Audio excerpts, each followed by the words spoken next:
She asked if she could pray for me. My mother had been going to a born-again church in the South Town, and she believed that people could be changed with prayer. And she believed that I could be cured of my homosexuality if I allowed people to pray for me and pray over me. I was unsure what to say or do.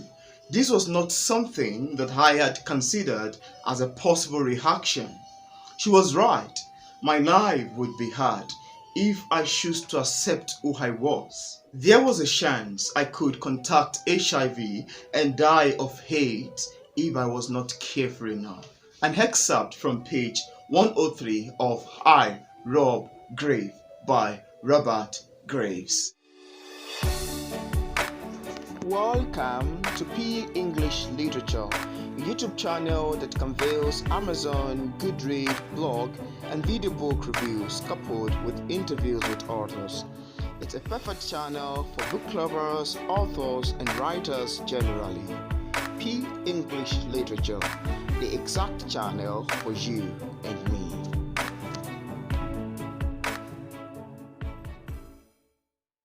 Hi guys, welcome back to my YouTube channel and to the review of I, Rob Grave by Robert Grave. This is another memoir. This is an autobiography that I find quite absorbing. I find it quite, enthralling because it's a story that is full of grief. It's a story that is very sorrowful. It's a story that I find quite empathetic, and it delves into different cases, different issues, and different sort of problems that the author Robert had to battle with.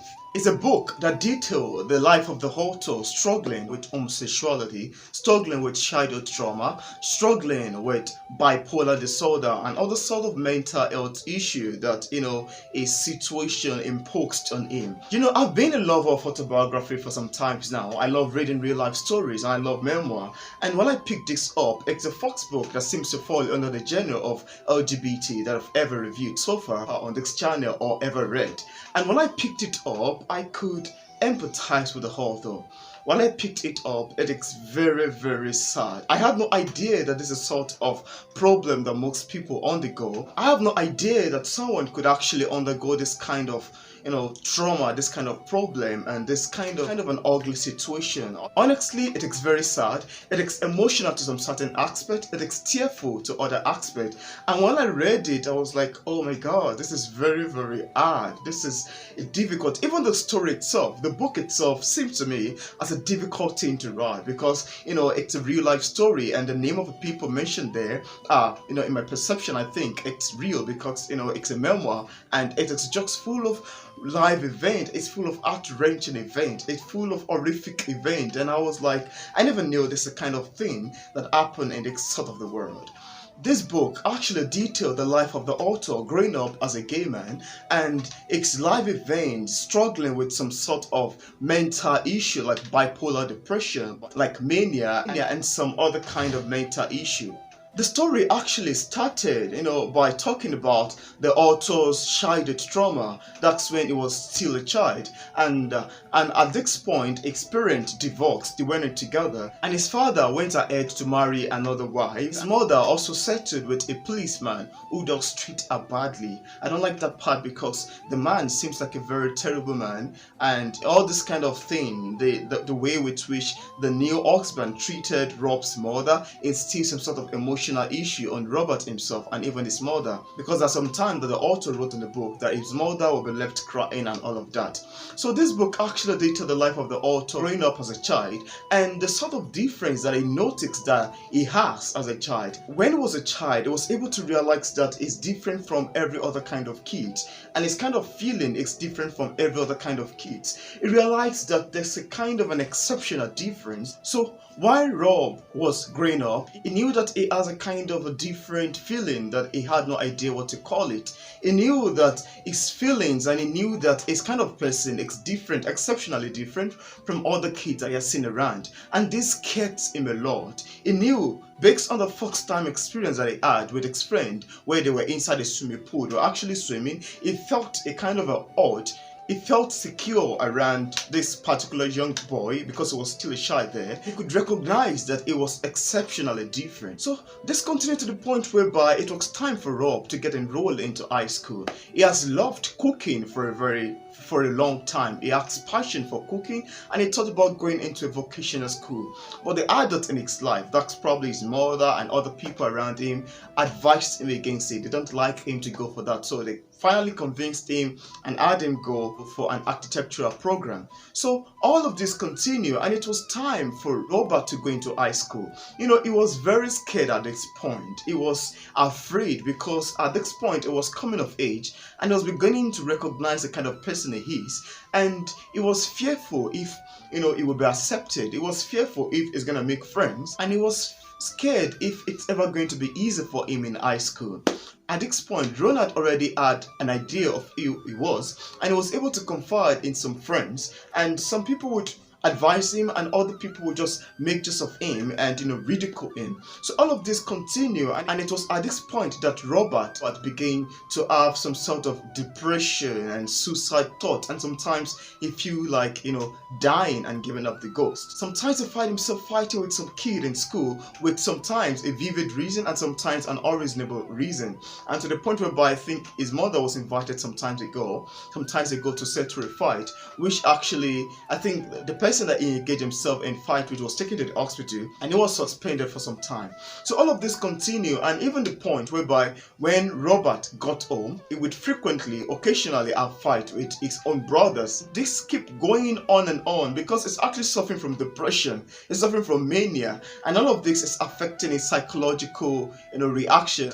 I also read of a point whereby the author wrote that he has a kind of a chemical imbalance in his brain, and all of this is making it hard on him. It got to a point in a particular day whereby Robert involved himself in a fight with his brother, and it was very dreadful. And her mother had said, okay, you have to go. So he probably had to pack his stuff and go and live with his father. Life in college also presented its own problem, presented its own difficulty, presented its own challenges, and at some time that Robert would struggle secretly. Because of its sort of identity, he would somehow disguise himself and say, oh, I have a girlfriend and she lives in the city. And sometimes in order to save himself from the pressure around, he would come with some ladies, I think I've forgotten the name, probably Vera thereabout, as a cover up. So once Robert began to see that this is not going to help him, he's having problem psychologically, he's having problem in the secret, and it was like this is not going to help. And by the way, his relationship with other ladies began to have some sort of problem that trucks wasn't coming in, and that sometimes the thing they expected from him he wasn't delivering, and it got to the point whereby he had to just quit all of that, and he was struggling very hard to come out to his mother. He was struggling very hard to show to the people the kind of person he is, and all of this had problem until he was able to confide in George, which I think the book was actually dedicated to, because George is actually a therapist and a family friend who ended up dying eventually, and the death of George has a sort of a drastic bad influence on Robert. So all of this keep unfolding, to the point whereby I find very, very sad. That was the point whereby Rob eventually told his mother about his orientation, and next point I think I read in the excerpt section, the mother began to cry, and the fact that the mother proposed that, okay, can I take you to church, can I pray for you, because she actually believed that prayers could change the heart of people. She actually believed that prayers could change the heart of anybody, and this point I actually find very contemplative. And I haven't really gotten my time so much engaging in any sort of memoir in the LGBT community, and when I read this point I find it quite very, very evocative. I said earlier on, I'm a lover of spirituality, and I believe that there is nothing impossible to the help of prayer, but the fact that if these things can actually be changed due to prayers, due to deliverances, is something that I still find problem with. And from the story of Robert, it's I wouldn't say that it is fault growing up as this. It's a sort of feeling that had something different encapsulated in it, which is somewhat mysterious and weird. Even when I was reading at some point I laughed and I was like, wow, that's very funny. And at some point that I could empathize with him.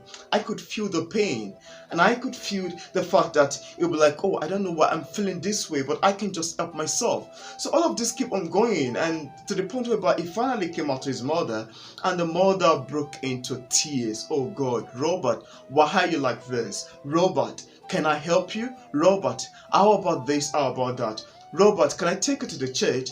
And at the point, Robert agreed that mother should take her to the church. And when the pastor called for a separate prayer, he came out and the pastor laid his hand on him, and he couldn't help but fall down. I think he fell down based on his own personal intuition, so that they would think probably that he's been delivered. But he wrote there that I couldn't help the long pronouncement, the long prayer, by just falling down under the laying hand of the pastor. And his mother was happy that, oh yeah, my son is delivered. But all of this is something that, it's very deep in certain other aspect. So the story also delve into Ronek's life with mental health issue. He suffered from bipolar disorder. He suffered from mania. He suffered from mononecrosis. He suffered from every other sort of mental health issue. And yeah, that reminds me that sometimes that Robert live in fear of contacting the HIV/AIDS because he's actually a sex addict, and he has been involving himself in different sort of unprotected sex, in different sort of adventurous act, all with different sort of people. And in this aspect, it nurtured the fear that he might be an HIV positive. So anytime he went for a checkup, he realized that, oh, he's HIV negative. And even when he went back again, I think after some months, to test himself, after involving himself in different sort of other act, he went back again to check himself and realized that he's also negative. And again, he put himself for text for other sort of acquired immunodeficiency syndrome AIDS, and he did not have any. So it was like, oh, I think grace had kept me this far. And I think he wrote that in the author's note section towards the ending part of the book. So talking about Robert's struggle with mental health issue, he also delved and wrote about his other life issues. That means when he was growing up, moving from one city to the other, from New York to other cities, and his career life, how he got to work in the bank, how he was suspended, how he would get to work in a particular company, built a house, and all of this. He was just so very plain. He was very plain about his life story, and I find the book very hard. I don't want to talk too much about it. I don't want to talk about everything in entirety, but what I would love to say about this book is that it's a very sad story. And being my first time reading a book like this, I could feel its pain. I could feel the sort of issue that it passed through. And at some point I was like, oh, this is too sad. This is too bad. And this is very horrific. This is heart-wrenching. This is horrifying. There's another thing I would love to say about this book. It's the storytelling techniques. It is written in the first person point of view with a lot of highs, and it is also written in the past tense verb format. And all of this made for a fascinating read. The storytelling techniques is quite distinctive, and I really love the way the story unfolds, though it was written in chapter by chapter, with each chapter talking about the author's experience in the particular subject, related to the particular subject. At some point you talk about coming out, at some point you talk about life in high school, at some point to talk about business life. There's a talk, just different sort of titles, and it truly makes for an interesting read. Like I said earlier on, this is my first time reading a novel like this, and the fact that it's a memoir had me feeling the pain that the author went through, had me feeling the empathy, had me resonating on how well he had struggled with these things. However, the death of George was very saddening, just as it is saddening on the author's perspective, because George was the only one that Robert could confide in, and all of this added more intriguing feature to the making of the book itself. Well,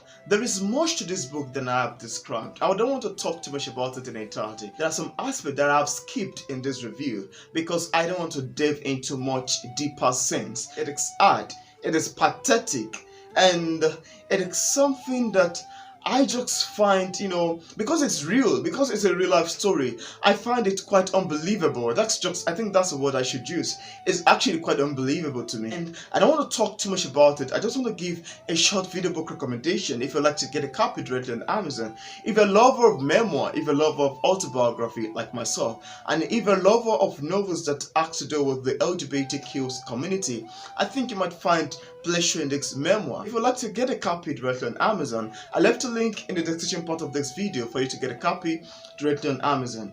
If you watch this video to this point and you're yet to click on the subscribe button, I want to urge you to please click on the subscribe button over there. Also turn on the notification bell so you can get notified anytime I release new videos.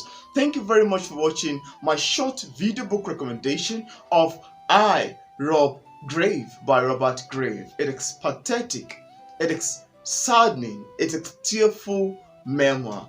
Thank you very much. See you in my next video.